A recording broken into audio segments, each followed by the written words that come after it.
Hyperinflation Stories, Weimar, Zimbabwe, Venezuela. When money dies, the true story of hyperinflation, the sound of worthless wealth. Imagine walking into a bakery with a wheelbarrow full of cash, only to find that by the time you reach the counter, the price of bread has doubled. Your paycheck turns worthless overnight. Your life savings by just a single egg. This isn't fiction, it's history.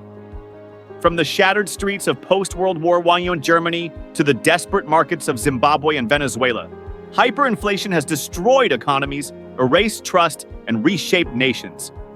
It's the story of when paper turns to dust and when faith itself collapses.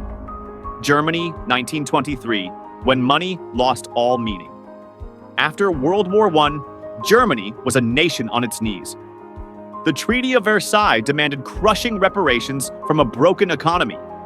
Desperate to pay debts and restart industry, the Weimar government reached for the easiest solution: the printing press. At first, it felt like a clever trick. Print more marks to pay the bills. But the illusion shattered quickly. By 1921, the mark was slipping. By 1923, it had imploded.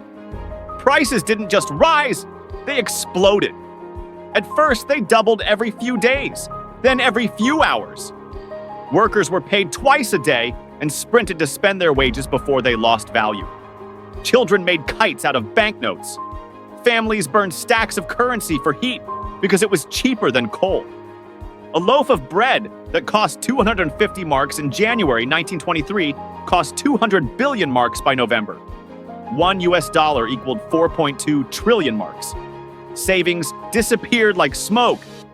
The middle class, Germany's backbone, was shattered. And when people lost faith in money, they also lost faith in democracy. Out of the rubble of economic despair rose a dark promise: a man named Adolf Hitler. The Weimar tragedy proved a chilling truth: when money dies, trust dies with it. And when trust dies, people stop looking for solutions. They start looking for saviors. Zimbabwe 2008, trillions for a loaf of bread.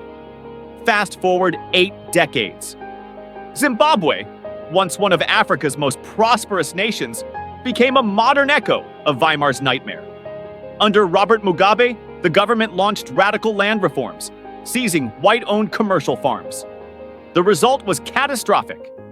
Agricultural output collapsed, exports vanished, and once again the printing presses roared to life. At first, the new money paid government workers and social programs, but inflation spun out of control. By 2007, prices doubled every 24 hours. By 2008, inflation hit 79.6 billion% per month, a number so absurd it defied comprehension. The Reserve Bank printed notes of 10 million, 100 million, 10 billion, and finally, the infamous 100 trillion Zimbabwean dollar bill, which couldn't even buy a bus ticket. Stores ran empty. Menus changed daily. People bartered for food or used foreign currency just to survive. A teacher's monthly salary could barely buy a loaf of bread. By 2009, Zimbabwe's government gave up and officially dollarized, abandoning its own currency entirely.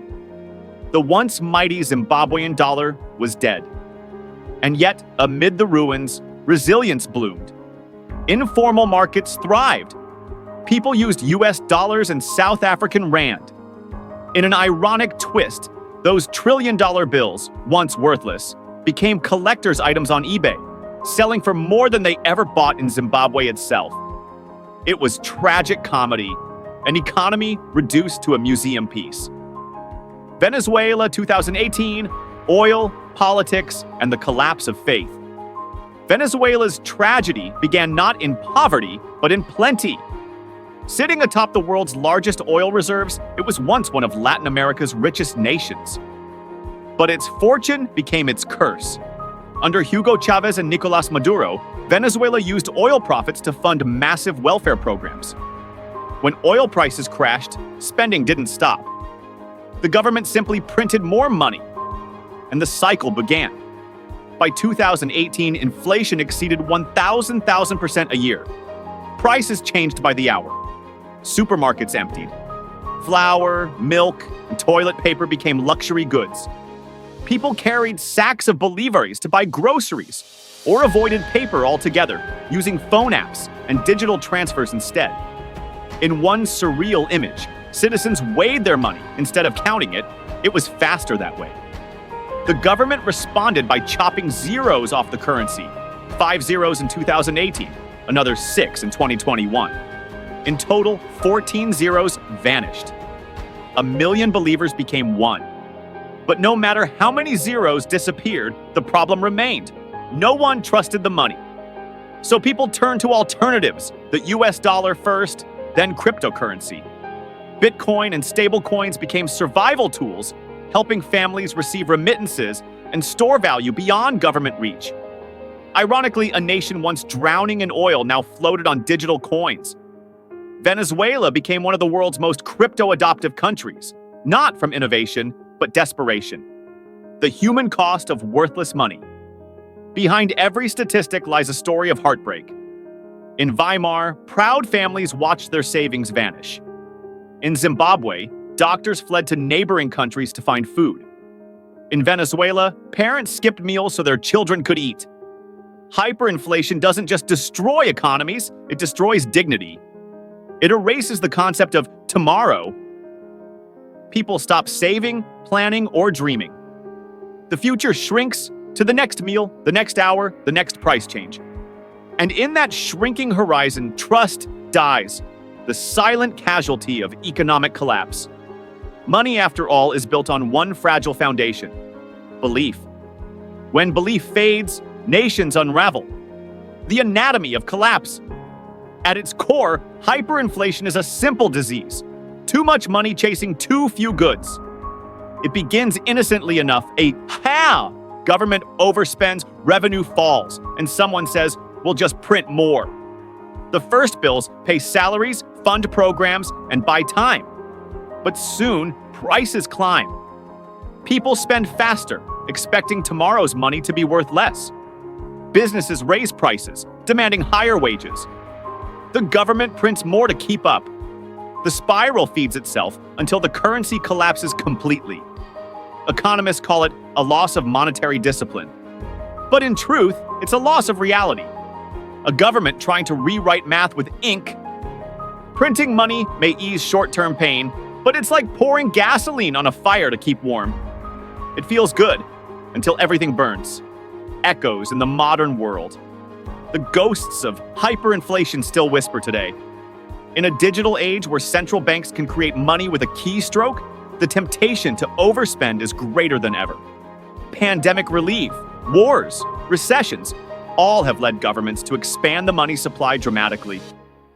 The question isn't if we can print, it's how long before the printing catches up.